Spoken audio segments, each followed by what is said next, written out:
ठीक है जी। फिर उसके बाद आता है ऐसे 230 दैट इज ऑडिट डॉक्यूमेंटेशन। ऐसे 230 दैट इज ऑडिट डॉक्यूमेंटेशन। अब अगर हम बात करें ऐसे 230 ऑडिट डॉक्यूमेंटेशन की, तो साहब ऑडिट डॉक्यूमेंटेशन क्या है कि देखो भाई हम ऑडिटर्स हैं, हम कुछ भी काम करते हैं हम उसका एक रिटन रिकॉर्ड रखते हैं, हम कुछ भी काम करते हैं हम उसका एक रिटन रिकॉर्ड रखते हैं कि कल को बाद में हमारे ऊपर बात ना आ जाए कि तुमने ढंग से काम नहीं किया था। तो भाई साहब हम कौन है, हम ऑडिटर्स हैं, हम कुछ भी काम करते हैं हम उसके एक रिटन रिकॉर्ड मेंटेन करके चलते हैं। तो audit documentation is a mandatory requirement. Audit documentation is a mandatory requirement कि देखो ऑडिटर साहब, आप जो भी एपी करोगे, आप क्या करोगे सर, जो भी एपी करोगे, आप क्या करोगे सर, जो भी एपी करोगे, यानी जो भी ऑडिट प्रोसीजर्स परफॉर्म करोगे, या फिर जो भी ऑडिट एविडेंसेस लोगे, या फिर जो भी कंक्लूजन्स रीच करोगे, इन सब का रिटन रिकॉर्ड मेंटेन करोगे। तो ऑडिट डॉक्यूमेंटेशन क्या हो गया साहब कि आप जो भी एपी करोगे, यानी आप जो भी ऑडिट प्रोसीजर्स परफॉर्म करोगे, यानी आप या फिर आप जो भी एई लोगे, जो भी एविडेंसेस लोगे, जो भी कंक्लूजन्स फॉर्म करोगे, आप इन सब का रिकॉर्ड मेंटेन करोगे, उसी को बोलते हैं ऑडिट डॉक्यूमेंटेशन। इनको प्यार से वर्किंग पेपर्स या वर्क पेपर्स भी बोला जाता है। तो अगर कभी कहीं वर्किंग पेपर्स यूज किया गया है या वर्क पेपर्स यूज किया गया है या ऑडिट डॉक्यूमेंटेशन यूज किया गया है, it is one and the same thing. उसके बाद बोला गया है कि ऑडिट डॉक्यूमेंटेशन टाइमली बेसिस पे प्रिपेयर होनी चाहिए। इसके ऊपर क्वेश्चन आ सकता है, हाँ, केयरफुली मार्क करना इस पॉइंट को। Audit documentation should be prepared on timely basis. Okay sir, audit documentation timely basis में प्रिपेयर होनी चाहिए जी। Documentation prepared after the audit work has been performed are likely to be less accurate than documentation prepared at the time when such work is prepared। बोला साहब आप जब audit कर रहे हो ना, आप उसी वक्त डॉक्यूमेंटेशन कीजिए। ऐसा मत कीजिए कि काम आज कर रहे हैं डॉक्यूमेंटेशन 4 महीने बाद कर लेंगे जी। भाई हमें यह याद नहीं रहता कि कल हमने क्या खाना खाया था, तो 4 महीने पहले आपने क्या प्रोसीजर्स परफॉर्म करे थे आपको कैसे याद रहेंगे एग्जैक्टली। तो मतलब जो डॉक्यूमेंटेशन आप उस वक्त करते हो जब आपने ऑडिट वर्क परफॉर्म किया है, वो हमेशा ज्यादा एक्यूरेट रहेगा than the documentation that is prepared at the time when such work is prepared. Okay sir. और डॉक्यूमेंटेशन आप किस तरीके से करोगे, डॉक्यूमेंटेशन सर आप किस तरीके से करोगे, बोला डॉक्यूमेंटेशन साहब आप इस तरीके से करोगे कि अगर कोई एक्सपीरियंस्ड ऑडिटर आएगा ना, मान लो लेटर से आप ऑडिट कर रहे हो, अचानक से क्या हुआ कि आपकी बीच में ऑडिट से छुट्टी हो गई, मतलब यार घर में कुछ काम काज आ गया, यार तुम्हारी शादी फिक्स करा दी घर वालों ने ऑन अर्जेंट बेसिस, और तुम्हारी ऑडिट से छुट्टी हो गई, अब तुम ऑडिट नहीं करोगे, तुम्हारी जगह कोई दूसरा ऑडिटर आएगा। तो तुम्हारा डॉक्यूमेंटेशन देख करना उसको समझ में आ जाना चाहिए कि तूने क्या क्या किया। तुम्हारा डॉक्यूमेंटेशन देखकर उसको समझ में आ जाना चाहिए कि तूने क्या क्या किया, तूने क्या क्या प्रोसीजर्स परफॉर्म किए हैं, क्या क्या जजमेंट वगैरह फॉर्म किया है, जजमेंट वगैरह एक्सरसाइज किया है। तो ऑडिटर जब भी ऑडिट डॉक्यूमेंटेशन प्रिपेयर करेगा वो इस तरीके से प्रिपेयर करेगा that is sufficient to enable an experienced auditor having no previous connection with the audit to understand significant matters arising during the audit, the conclusions reached thereon and the significant professional judgments made in reaching those conclusions। कि अगर कोई ऐरा गहरा नत्थु खैरा आया तुम्हारी जगह तब तो अलग बात है भाई, तब तो हम बोल नहीं रहे, बट अगर कोई एक्सपीरियंस ऑडिटर आया है तो अगर उसका ऑडिट से कोई प्रीवियस कनेक्शन नहीं भी है ना, तब भी वो ये समझ पाएगा कि तुमने कौन कौन से प्रोसीजर्स परफॉर्म किए हैं, तुमने क्या क्या कंक्लूजन रीच किया है और तुमने क्या क्या जजमेंट्स एक्सरसाइज किया है based on your documentation. Okay sir. Audit documentation के कुछ एग्जांपल्स दे सकते हो क्या आप, और ऑडिट डॉक्यूमेंटेशन में क्या नहीं आएगा। तो ऑडिट डॉक्यूमेंटेशन के कुछ एग्जांपल्स क्या हो सकते हैं सर। तो ऑडिट डॉक्यूमेंटेशन के यार वैसे तो ढेर सारे एग्जांपल्स हो सकते हैं, बट कुछ वर्ड्स जो उन्होंने मॉड्यूल में यूज किया है। पहले ए वाले पॉइंट्स बोला आप किसी भी तरीके का एनालिसिस करोगे, तो आपको उसका डॉक्यूमेंटेशन करके चलना पड़ेगा। अगर आप कोई भी ऑडिट प्रोग्राम बनाओगे तो आपको उसका भी डॉक्यूमेंटेशन करके चलना पड़ेगा। तो ये हो गए ए वाले पॉइंट। फिर सी वाले पॉइंट, बी वाले पॉइंट्स नहीं, सी वाले पॉइंट्स, जो भी चेकलिस्ट वगैरह बनाओगे उसका डॉक्यूमेंटेशन करना पड़ेगा। कोई चेकलिस्ट इश्यू करोगे, स्टाफ को दोगे तो फाइल में लगानी होगी। आपका कुछ भी करस्पॉन्डेंस होएगा, करस्पॉन्डेंस का मतलब क्या होता है, बातचीत, communication regarding any significant matter. मान लो किसी भी सिग्निफिकेंट मैटर को लेकर आपका कोई करस्पॉन्डेंस हो रहा है क्लाइंट के साथ, थर्ड पार्टी के साथ, किसी रेगुलेटर के साथ, जो भी है आपको उसका डॉक्यूमेंटेशन मेंटेन करके चलना पड़ेगा। तो ये हो गए सी वाले पॉइंट्स, ये हो गए सी वाले पॉइंट्स। उसके बाद अगर पार्टिकुलरली कुछ भी इंस्ट्रक्शंस वगैरह आप इशू करोगे, जिसको बोलते हैं इशू मेमोरेंडा, तो इसका भी आप डॉक्यूमेंटेशन मेंटेन करके चलोगे। अगर आप कुछ भी लेटर्स ऑफ कंफर्मेशन वगैरह लोगे तो आप उसका भी डॉक्यूमेंटेशन मेंटेन करके चलोगे। And summary of significant matters, जो भी सिग्निफिकेंट मैटर्स है उनकी समरी का भी डॉक्यूमेंटेशन करके चलोगे। जो भी सिग्निफिकेंट मैटर्स हैं सर उनकी समरी का भी डॉक्यूमेंटेशन करके चलोगे। Audit documentation is not a substitute of entities accounting records. Audit documentation क्या नहीं है सर? सब्सटीट्यूट नहीं है एंटिटी के अकाउंटिंग रिकॉर्ड्स का। ये बात अपने को समझना होगा। एंटिटी का अकाउंटिंग रिकॉर्ड्स एक अलग चीज है, हमारा डॉक्यूमेंटेशन एक अलग चीज है। हमें अपने डॉक्यूमेंटेशन में क्या इंक्लूड करने की जरूरत नहीं है। The auditor need not include in his audit documentation superseded drafts और working papers and financial statements. तो बेसिकली वो वर्किंग पेपर्स जो पुराने हो गए हैं, जो सुपरसीड हो गए हैं, मतलब एक वर्किंग पेपर मैंने पुराने डेट को इशू किया था, सेम चीज का वर्किंग पेपर मैंने एक नया डेट में इशू कर दिया है, तो पुराना वाला सुपरसीड हो गया है, तो आपको पुराना वाला इंक्लूड करने का जरूरत नहीं है। कोई डुप्लीकेट कॉपी है तो उसको इंक्लूड करने का जरूरत नहीं है। कोई प्रीवियस डॉक्यूमेंट था जिसमें कुछ एरर था, कुछ डुप्लीकेसी था, आपने करेक्ट करके एक नया डॉक्यूमेंट फाइल में लगा दिया है, तो वो पुराना डॉक्यूमेंट जिसमें एरर था, डुप्लीकेसी था, आपको इंक्लूड करने का जरूरत नहीं है। पर्पस क्या सर डॉक्यूमेंटेशन का? ये डॉक्यूमेंटेशन क्यों करवा रहे हो हमसे? क्या पर्पस है इसका? बोला सर एक तो ना ये असिस्ट करेगा आपको, एक ही आपको इनेबल करेगा, एक ही आपको रिटेन करेगा। ये तीन वर्ड्स याद करके चलिएगा। पर्पस क्या साहब डॉक्यूमेंटेशन का? एक तो ये आपको असिस्ट करेगा, एक ही आपको इनेबल करेगा, एक ही आपको रिटेन करेगा। एक ही आपको असिस्ट करेगा, एक ही आपको इनेबल करेगा, एक ही रिटेन करेगा। ठीक है जी। असिस्ट किस चीज में करेगा? बोला एंगेजमेंट टीम को असिस्ट करेगा to plan and perform the audit. Engagement team को असिस्ट करेगा साहब to plan and perform the audit. हर एक चीज अगर डॉक्यूमेंटेड होगी, हर एक चीज अगर डॉक्यूमेंटेड होगी, बकायदा मान लो फर्म ने क्या किया, बकायदा एक ऑडिट प्रोग्राम बनाया है और बना के प्रॉपर डॉक्यूमेंट कर लिया है, and everything is documented, how to do the audit, what are the steps to be performed. तो एंगेजमेंट टीम के लिए बहुत ही आसानी होगा, एंगेजमेंट टीम के लिए बहुत ही आसानी होगा to plan and perform the audit. उसके अलावा जब हर एक बंदा अपने अपने काम को डॉक्यूमेंट करेगा, तो एंगेजमेंट पार्टनर के लिए उनके काम को रिव्यू करना, सुपरवाइज करना बहुत आसान होगा। अगर हर एक बंदा अपने अपने काम को डॉक्यूमेंट करेगा, तो एंगेजमेंट पार्टनर के लिए उनके काम को रिव्यू करना, सुपरवाइज करना बहुत ही आसान होगा। ठीक है जी। एंगेजमेंट टीम के मेंबर्स की अकाउंटेबिलिटी बनी रहेगी, एंगेजमेंट टीम के मेंबर्स की अकाउंटेबिलिटी बनी रहेगी। मान लीजिए एंगेजमेंट टीम में 4 लोग थे, अप्पू, पप्पू, गप्पू, टप्पू। गप्पू ने गड़बड़ी की, तो गप्पू के वर्किंग पेपर से पता चल जाएगा कि गप्पू ने गड़बड़ी की, तो हर किसी की अकाउंटेबिलिटी स्टैब्लिश हो जाएगा, हर किसी का अकाउंटेबिलिटी स्टैब्लिश हो जाएगा। ये जो वर्किंग पेपर्स आप मेंटेन कर रहे हो, ये जो डॉक्यूमेंटेशन आप मेंटेन कर रहे हो, ये फ्यूचर ऑडिट्स के रेफरेंस के लिए भी काम आएगा। ये फ्यूचर ऑडिट्स के रेफरेंस के लिए भी काम आएगा। जैसे होता है ना, मान लो आपका सीए फाइनल का एग्जाम है, आपने बहुत बढ़िया कुछ नोट्स बनाया खुद के लिए। अब आपने जो नोट्स अभी बनाए हैं वो आगे चल के जो आपकी जनरेशन होंगी उनके भी काम आएंगे अगर सिलेबस चेंज नहीं हुआ। तो उसी तरीके से जो डॉक्यूमेंटेशन आपने किया है वो फ्यूचर रेफरेंस में भी काम आएगा। ठीक है ना, वो फ्यूचर रेफरेंस में भी क्या क्या काम आएगा। जैसे कितनी बार ऐसा होता है कि सीए फाइनल वगैरह के अंदर आप जो कोचिंग वगैरह लेते हो उसके नोट्स आपके तब काम आ जाता है जब आप प्रैक्टिस में जाते हो, फॉर योर अंडरस्टैंडिंग पर्पस, तो आगे काम आएगा। और ये तो सब एडवांटेजेस हो गए, ये तो सब जनरल एडवांटेजेस हो गए। उसके अलावा एक चीज समझना, ऑडिट डॉक्यूमेंटेशन एक मैंडेटरी रिक्वायरमेंट भी होता है। ऑडिट डॉक्यूमेंटेशन एक मैंडेटरी रिक्वायरमेंट भी होता है। You have to do audit documentation, आपको ऑडिट डॉक्यूमेंटेशन करना होता है, लीगल रिक्वायरमेंट भी होती है। आईसीआई बोलता है कि आपने डॉक्यूमेंटेशन करना है, क्योंकि कल को मान लीजिए आप लेट अस से कोई क्वालिटी रिव्यू हो रहा है आपके फर्म का, कल को कोई क्वालिटी रिव्यू हो रहा है आपके फर्म का, या पीयर रिव्यू हो रहा है आपके फर्म का। समझते हो क्वालिटी रिव्यू क्या होता है, पीयर रिव्यू क्या होता है? बेसिकली क्वालिटी रिव्यू मतलब जब आईसीआई रिव्यू कराती है, जब सेंट्रल गवर्नमेंट रिव्यू कराती है, और पीयर रिव्यू मतलब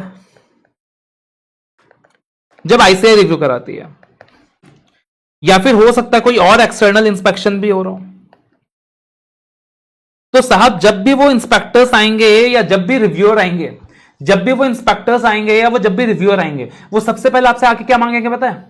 वो सबसे पहले आपसे आके मांगेंगे आपके वर्किंग पेपर्स कि ऑडिटर साहब जरा अपना डॉक्यूमेंटेशन तो दिखा दीजिए, ऑडिटर साहब जरा अपने वर्किंग पेपर्स तो दिखा दीजिए, राइट? तो दैट इज वाई आप क्या करते हो, डॉक्यूमेंटेशन करते हो। तो ये सारे आपके डॉक्यूमेंटेशन के एडवांटेजेस हैं। क्या क्या चीजें डॉक्यूमेंट करोगे? Which matters are to be documented? साहब हम तो सब कुछ डॉक्यूमेंट करेंगे। हमने जो भी एपी परफॉर्म किया, यानी nature time extend of AP, ठीक है। उसके अलावा ऑडिट प्रोसीजर्स के जो भी रिजल्ट्स आए वो भी डॉक्यूमेंट करोगे। हमने मान लीजिए सब्सटेंटिव प्रोसीजर्स परफॉर्म किया, हमें कुछ मिस स्टेटमेंट मिला, तो अब डॉक्यूमेंट करके चलोगे हमें क्या मिस स्टेटमेंट मिला। मान लो हमने टेस्ट ऑफ कंट्रोल्स परफॉर्म किया और हमें कंट्रोल्स में कुछ डिविएशंस मिली, तो आप डॉक्यूमेंट करके चलोगे आपको कंट्रोल में क्या डिविएशंस मिला। आपको ऑडिट करते वक्त कुछ भी सिग्निफिकेंट मैटर मिला, आप डॉक्यूमेंट करके चलोगे। आपने मैनेजमेंट से जो भी डिस्कस किया आप डॉक्यूमेंट करके चलोगे। तो ये सारा कुछ साहब आप डॉक्यूमेंट करके चलोगे, बहुत सिंपल सी बात है।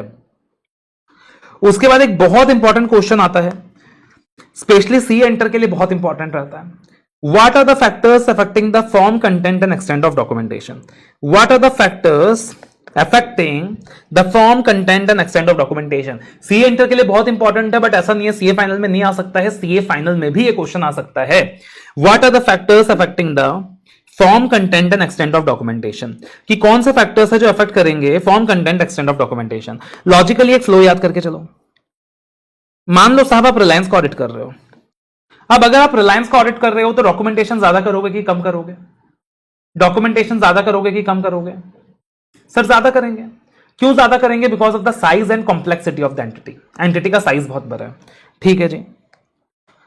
तो रिलायंस का आप ऑडिट करोगे और रिलायंस में किस वजह से आप डॉक्यूमेंटेशन ज्यादा करोगे? Because of size and complexity. फिर आप रिलायंस का ऑडिट में क्या करोगे साहब? ऑडिट प्रोसीजर्स परफॉर्म करोगे, एपी परफॉर्म करोगे. एपी में क्या परफॉर्म करोगे? या तो आप परफॉर्म करोगे सब्सटेंटिव प्रोसीजर्स या तो आप परफॉर्म करोगे टेस्ट ऑफ कंट्रोल्स. ठीक है सर. सब्सटेंटिव प्रोसीजर्स परफॉर्म करोगे तो आपको मिलेगा मटेरियल मिसस्टेटमेंट, और टेस्ट ऑफ कंट्रोल्स परफॉर्म करोगे तो आपको मिलेगा एक्सेप्शन या डिविएशन.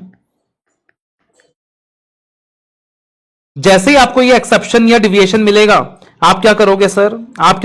इसका एविडेंस लेके चलोगे. सर ये तो ऑडिट का फ्लो है, ये तो हमें पता है. अगर ये फ्लो पता है तो ये आंसर भी पता है. Factors affecting form, content, extent of documentation, size and complexity of the entity, first factor. Then nature of audit procedure, second factor. Then identified risk of material misstatement, third factor. Nature and extent of exceptions identified, fourth factor. Significance of audit evidence obtained, fifth factor. 5 points याद हो गया ना? काफी है यार. 5 points याद हो गया ना? काफी है. ठीक है, इतना याद हो गया तो अपना काम चल गया. Ownership of documentation. सर एक चीज याद रखना, ये जो डॉक्यूमेंटेशन आप मेंटेन कर रहे हो, ये जो वर्किंग पेपर्स आप मेंटेन कर रहे हो, ये जो वर्किंग पेपर्स आप बना रहे हो, ये आपके खुद की प्रॉपर्टी है. ये पार्टिकुलरली उस चार्टर्ड अकाउंटेंट की प्रॉपर्टी है जो डॉक्यूमेंटेशन कर रहा है. अगर मान लीजिए ब्रांच ऑडिटर अपने ब्रांच के वर्किंग पेपर्स का डॉक्यूमेंटेशन कर रहा है, वो ब्रांच ऑडिटर की प्रॉपर्टी है. वो किसकी प्रॉपर्टी है साहब? ब्रांच ऑडिटर की प्रॉपर्टी है. प्रिंसिपल ऑडिटर जो अपने एंड से डॉक्यूमेंटेशन कर रहा है, वो प्रिंसिपल ऑडिटर की प्रॉपर्टी है. प्रिंसिपल ऑडिटर ब्रांच ऑडिटर को नहीं बोल सकता कि तेरे को मेरे को अपना वर्किंग पेपर दिखाना पड़ेगा. तो पार्टिकुलरली हर एक ऑडिटर का जो वर्किंग पेपर है वो उसका खुद का प्रॉपर्टी है.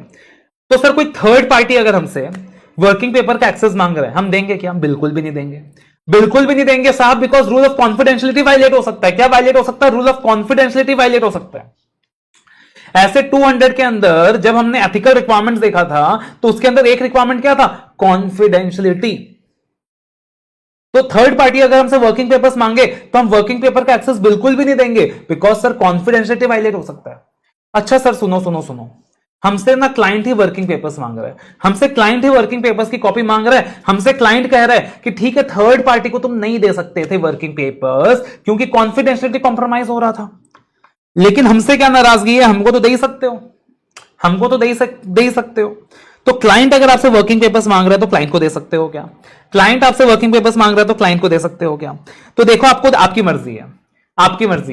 आप चाहो तो portion of working papers client को दिखा सकते हो, बट उससे आपके ऑडिट की यूटिलिटी कम नहीं होनी चाहिए. वो आपके इंडिपेंडेंस का इफेक्ट नहीं करना चाहिए. आप चाहो तो portion of audit papers client को दिखा सकते हो, बट उससे आपके ऑडिट की यूटिलिटी कम नहीं होनी चाहिए, उससे आपका इंडिपेंडेंस इफेक्ट नहीं होना चाहिए. थर्ड पार्टी को दिखा सकते हो क्या? बिल्कुल नहीं दिखा सकते, because rule of confidentiality compromise हो रहा है. मगर उसका एक एक्सेप्शन है. एक्सेप्शन क्या है? अगर क्लाइंट ने ऑथराइज कर दिया तब दिखा सकते हो, या फिर अगर लॉ की रिक्वायरमेंट है तब दिखा सकते हो. अगर क्लाइंट ने ऑथराइज कर दिया तब दिखा सकते हो, लॉ ने ऑथराइज कर दिया तब दिखा सकते हो, लॉ की रिक्वायरमेंट है तब दिखा सकते हो. अगर लॉ की रिक्वायरमेंट है कि आपको क्या करना होगा, किसी थर्ड पार्टी के साथ आपने वर्किंग पेपर शेयर करने होंगे, तो कॉन्फिडेंशियलिटी का रूल गया बाहर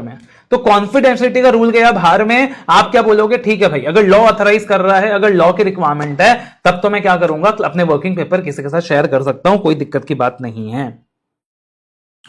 तो ये सारी चीजें आपको यहां पे याद रख के चलनी है. ठीक है जी. उसके बाद देखना साहब, हमने डॉक्यूमेंटेशन तो कर लिया, हमने हर चीज डॉक्यूमेंट कर ली, एक चीज डॉक्यूमेंट कर ली, बड़े फाइल्स बन गए, बड़े फाइल्स बन गए. एक चीज और याद रखना, आईसीआई एसक्यूसी में बोलता है कि ये जो आप वर्किंग पेपर्स बना रहे हो, उसे लूज पेपर्स के फॉर्म में मेंटेन मत करके चलना. आप इसको एक फाइल में असेंबल कर लेना, आप इसको लूज पेपर्स के फॉर्म में असेंबल मत करके चलना, आप इसको एक फाइल में असेंबल कर लेना within 60 days from the date of auditors report. तो ऐसे क्या बोलता है एसक्यूसी के अंदर कि आप ये जो वर्किंग पेपर्स बना रहे हो साहब, इसको लूज पेपर्स के फॉर्म में असेंबल मत करके रखना, इसको आप एक ऑडिट फाइल में असेंबल कर लेना within 60 days from the date of auditors report. तो बेसिकली वो एक एडमिनिस्ट्रेटिव प्रोसेस है कि आप उसे क्या कर लेना सर, एक ऑडिट फाइल में असेंबल कर लेना within 60 days from the date of auditors report. और एक बार वो फाइल बन गई, उसे 7 ईयर्स तक आपने मिनिमम रिटेन करके चलना है, उसे 7 ईयर्स तक मिनिमम रिटेन करके चलना है। ये एसक्यूसी की रिक्वायरमेंट्स है। अब यहां पे साहब आज के टाइम पे लोग किस चीज में इंटरेस्टेड होते हैं, समरी में इंटरेस्टेड होते हैं। आज के टाइम में लोग किस चीज में इंटरेस्टेड होते हैं, समरी में इंटरेस्टेड होते हैं। तो ऑडिटर भी क्या कर सकता है, एक समरी ऑफ डॉक्यूमेंटेशन बना सकता है, एक समरी ऑफ डॉक्यूमेंटेशन साथ में बना सकता है, जिसके अंदर मेजरली जो जो सिग्निफिकेंट इश्यूज उसने आइडेंटिफाई किया, उन इश्यूज को उसने कैसे एड्रेस किया, क्या क्या सिग्निफिकेंट इश्यूज उसने आइडेंटिफाई किया, उन इश्यूज को कैसे एड्रेस किया, क्या क्या सिग्निफिकेंट इश्यूज उसने आइडेंटिफाई किया, उनको कैसे एड्रेस किया, उनका एक समरी बना सकता है, जिसे बोला जाता है कंप्लीशन मेमोरेंडम और ऑडिट डॉक्यूमेंटेशन समरी, जिसे बोला जाता है साहब completion memorandum and complete audit documentation summary. तो auditor may found it helpful to prepare and return as a part of documentation a summary that describes the significant matters identified during the audit and how they were addressed. Such a summary may facilitate effective and efficient review and inspection of audit documentation. Assembly of audit file already मैंने आपको बता दिया 60 days के अंदर assemble करना होता है, एक एडमिनिस्ट्रेटिव प्रोसेस है। एक बार असेंबल हो जाए तो 7 ईयर्स तक रिटेन करके चलना पड़ता है, एक बार असेंबल हो जाए तो 7 ईयर्स तक रिटेन करके चलना पड़ता है। नॉर्मली ऑडिट फाइल एक बार असेंबल हो गया तो आप उसमें छेड़छाड़ नहीं करोगे, नॉर्मली ऑडिट फाइल एक बार असेंबल हो गया आप उसमें छेड़छाड़ नहीं करोगे। लेकिन अगर किसी भी कारण से आपको डॉक्यूमेंटेशन को मॉडिफाई करने की जरूरत है तो आप डॉक्यूमेंट करोगे specific reasons for modifying them, and आप साथ में डॉक्यूमेंट करोगे वो चेंजेस किसने किए हैं, वो चेंजेस किसने किए हैं और उन चेंजेस को किसने रिव्यू किया है। आप साथ में ये भी डॉक्यूमेंट करोगे साहब वो चेंजेस किसने किए हैं और उन चेंजेस को किसने रिव्यू किया है। तो ये कुछ बेसिक चीजें हैं। और एक लास्ट टॉपिक ऐसे 230 के अंदर जो आपने पढ़ के चलना चाहिए,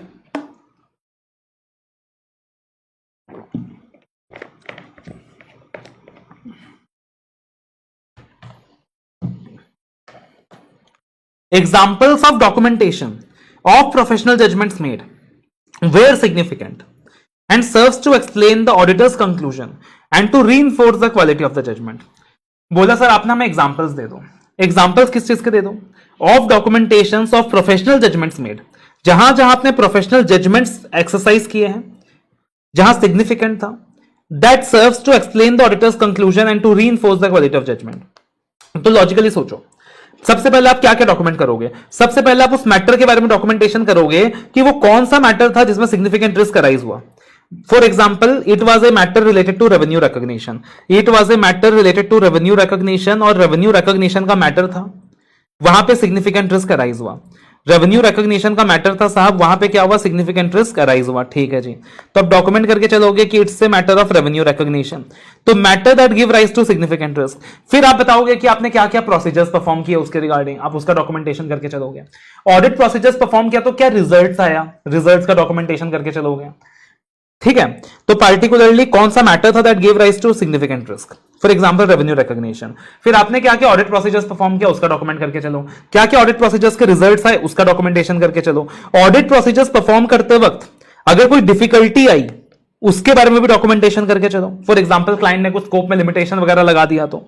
और फाइनली आपकी जो फाइंडिंग्स है, फाइनली आपकी जो फाइंडिंग्स हैं या आपके जो कंक्लूजन्स हैं, आपकी जो फाइंडिंग्स हैं आपके जो कंक्लूजन्स हैं, आपके जो फाइंडिंग्स हैं आपके जो कंक्लूजन्स हैं, आप उसके बारे में डॉक्यूमेंटेशन करके चलो। फॉर एग्जांपल आपको रेवेन्यू रिकॉग्निशन का मुद्दा मिला तो उस मैटर के बारे में डॉक्यूमेंटेशन करके चलो। आपने जो भी ऑडिट प्रोसीजर्स परफॉर्म करे उसके बारे में डॉक्यूमेंटेशन करके चलो। डिफिकल्टी आई प्रोसीजर्स परफॉर्म करने में, डॉक्यूमेंटेशन करके चलो। जो फाइंडिंग्स आया उसके बारे में डॉक्यूमेंटेशन करके चलो। तो इन सारी चीजों के बारे में साहब डॉक्यूमेंटेशन करके चलो। इसमें देखना दो अच्छे क्वेश्चन है जो आईसीआई के मॉड्यूल में दिया है। सबसे पहला, during the course of audit of a company, an issue arose relating to the treatment of interest cost of a company on its restructured loans taken from a bank. Important matter was discussed with the CFO of the company and was properly resolve. बोला sir एक important मुद्दा था, आपने CFO से discussion करा but issue properly resolve हो गया, तो डॉक्यूमेंटेशन करना है क्या? क्या डिस्कस किया था अपन ने? Everything is to be documented, anti of audit procedures, all the significant communications done, all the significant correspondence done. वह ऐसा लिखा था क्या इश्यू रिजॉल्व नहीं हुआ तभी डॉक्यूमेंटेशन करना है? ऐसा तो नहीं लिखा था।